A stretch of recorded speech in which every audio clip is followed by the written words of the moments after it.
ప్రభువు పేరిట మీ అందరికీ ఈ రాత్రి కాలపు శుభములను వందనములను తెలియజేయుచున్నాను.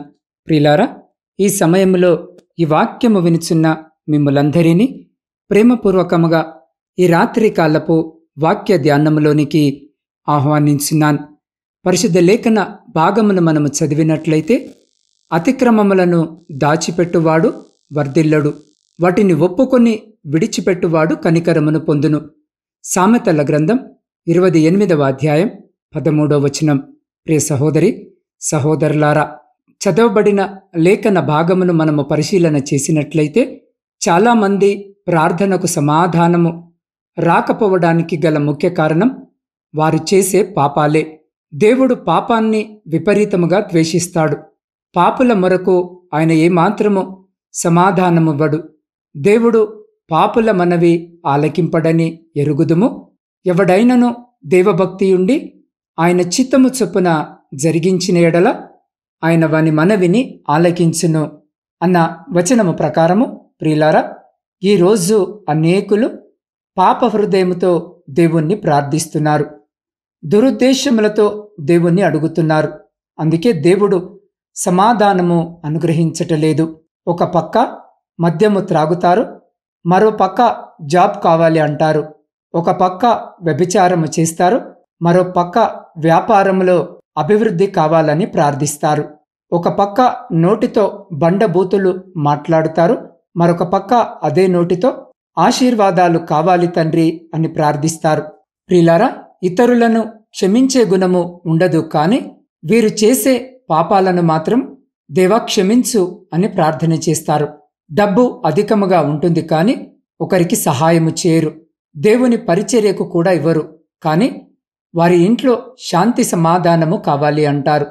ఈ విధముగా పొరుగు వారిని ప్రేమించరు, ఇతరుల పట్ల ద్వేషము కలిగి ఉండటం, అత్తమామలను సరిగ్గా చూసుకోకపోవడం, కన్న తల్లిదండ్రులను మర్చిపోవడం, నోరు తెరిస్తే అబద్ధాలు ఆడటం, దూషించడం, ఇతరులని మోసము చేయడం, హింసించడం లాంటి పనులను చేస్తూనే ప్రభువా నా ప్రార్థన విను, ప్రభువా నా ప్రార్థన విను, నేను అడిగింది ఇవ్వు అని ప్రార్థిస్తుంటారు.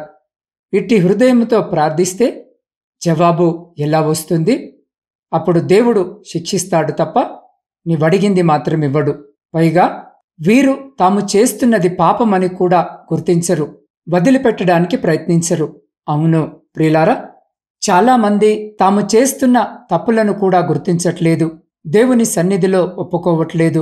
ఒకవేళ దేవుని వాక్యానికి విరోధముగా ఏదైనా పని చేసినప్పుడు అది పాపమని గుర్తించి దేవుని సన్నిధిలో ఒప్పుకున్నప్పుడు ఆయన కృపతో జ్ఞాపకము చేసుకుంటాడు. కానీ ఒక పక్క పాపములు చేస్తూనే ఏ పాపము చేయనట్టు నీతిమంతులమనే గర్వముతో ప్రార్థిస్తే మాత్రం దేవుడు ఒప్పుకోడు. గర్వము దేవునికి అసహ్యం. కాబట్టి ప్రియులారా, ఒకవేళ మీ ప్రార్థనకు సమాధానము రాకపోవడానికి గల కారణం నీవు హృదయములో పాపము ఉంచుకొని ప్రార్థిస్తున్నావేమో ఒక్కసారి ఆలోచించు.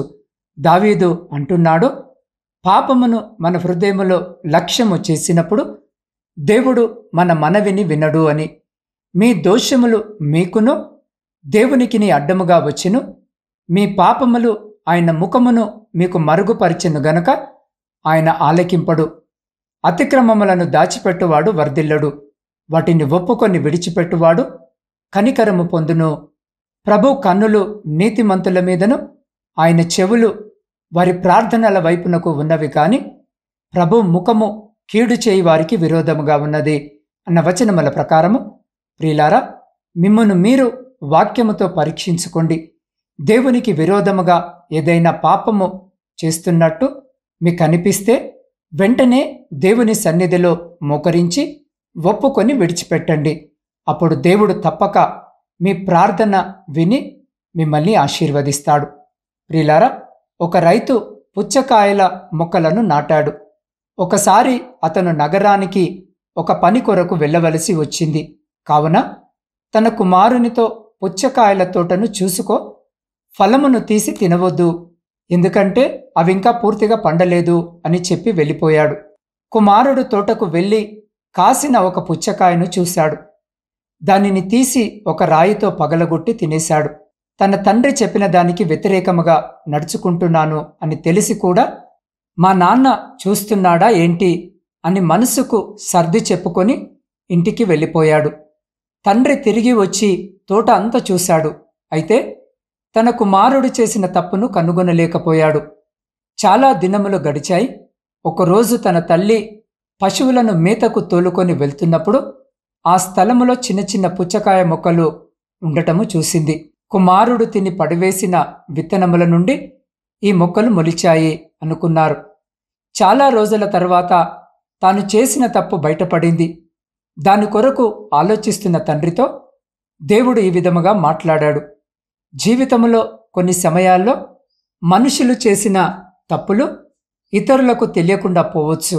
ఇలా చేస్తే ఏ తప్పు కూడా ఎవరికి తెలియదు అనే కారణం వలన దాని గురించి జాగ్రత్త పడకుండా ఉన్నట్లయితే మనలను మనమే మోసపుచ్చుకుంటున్నాం. ప్రియులారా, ఈ లోకములో మనము చేసే తప్పులు ఏదో ఒకరోజు మనుషుల ముందు బయటపడి మనలను సిగ్గుపరుస్తాయి. అలా బయట పడకపోతే మరణము తర్వాత దేవుని సింహాసనము ముందు మనము నిలవబడినప్పుడు అవన్నీ బయటపడతాయి. కాబట్టి మన జీవిత సత్క్రియలు లేదా దుష్క్రియలు అన్నీ దేవుని యొక్క జ్ఞాపకార్థపు పుస్తకములో వ్రాయబడి ఉంటాయి. కాబట్టి ప్రియ సహోదరి సహోదరులారా, మన కుటుంబంలో ప్రతి ఒక్క కార్యక్రమము ద్వారా దేవుడు మనలను చూస్తూ మనతో మాట్లాడుతూనే ఉన్నాడు. కానీ మనమే ఆయన స్వరాన్ని వినిపించుకోవడం లేదు.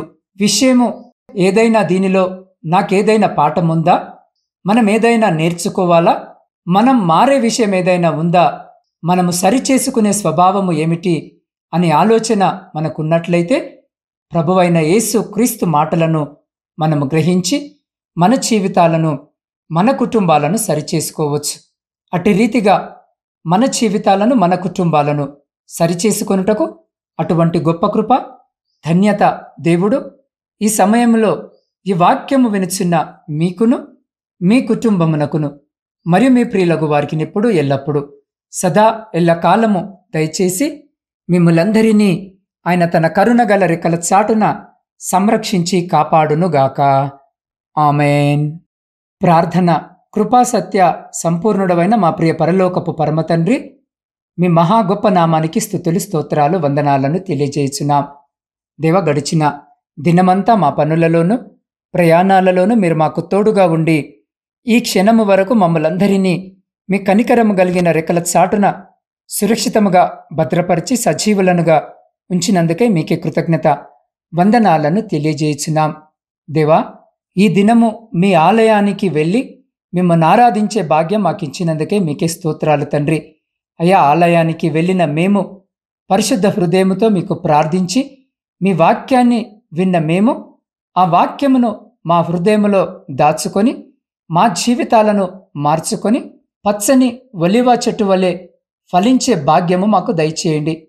నాయన, మీ శరీర రక్తములైన రొట్టె ద్రాక్షారసములను యోగ్యముగా స్వీకరించిన మేము మా మరణాంతము వరకు మీ రాకడ పర్యాంతము మీకు సాక్షులుగా జీవించే ధన్యకరమైన జీవితం మాకు దయచేయమని మీ పాద సన్నిధిలో వేడుకొనుచున్నాం.